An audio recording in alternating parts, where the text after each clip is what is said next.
Alright guys, so we're back for another movie review, and today we're going to be reviewing probably one of my favorite Godzilla movies when I was growing up. We're going to be talking about Godzilla 98. Now again, I know this movie gets a lot of hate slash good reviews, bad, whatever, right?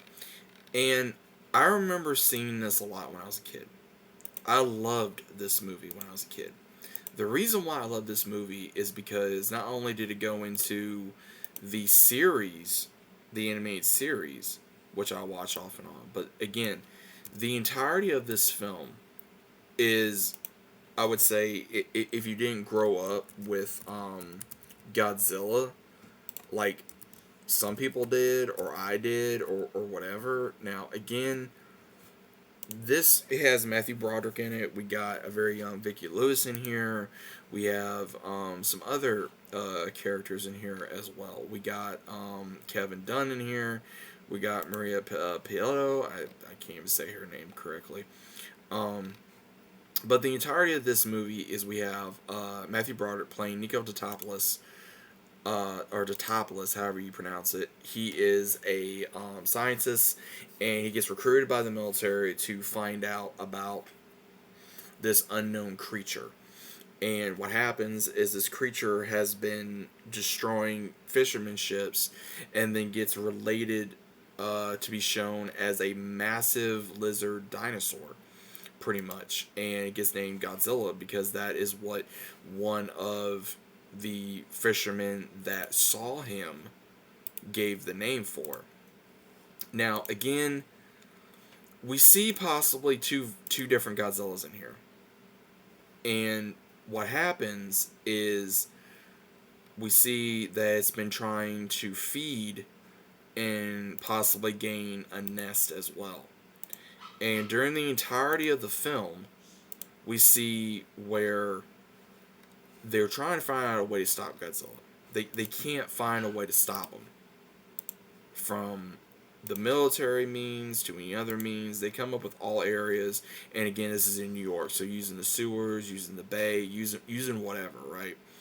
And I remember watching this film, and they get to the film where everyone has to pretty much go rogue, go on their own, thing to be able to figure out how to stop them, because they find out there's a nest, and the nest there's however many eggs down there in the train station and in one of the buildings as well. And again, it was just a cool movie. It was just a very cool popcorn flick, action, kind of horror-ish, thriller, drama, comedy movie. Again, there's some people I know that probably don't like this movie, but I enjoyed the movie. I really did. I don't care what anyone says. This movie is a classic for me in most ways. Again, I know people like the older Godzilla movies, which is perfectly fine. Some of them I've seen, some of them I have not seen, which again it's fine. But at the same time, I think that this movie is one of those where it is a what's the word I'm looking for? A guilty pleasure. That's the word I'm looking for. Guilty pleasure. Because some individuals may say this movie is amazing. Some may say, oh, I hate it, because they messed up Godzilla. I like the design of Godzilla in this film. I like the way they portray Godzilla in this film to be a menace, to be a horror icon, a massive animal. Could you imagine?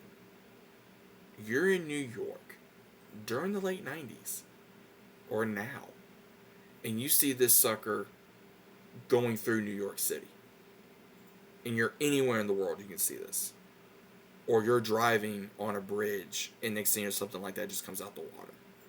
Seeing that at a young age, man, I was like, damn. Because could you imagine that? It's insane. It's insane. But guys, what do you think about Godzilla 98? Let me know what you think about it down in the comments. Hope you guys enjoyed, and I'll see you as always in the next one.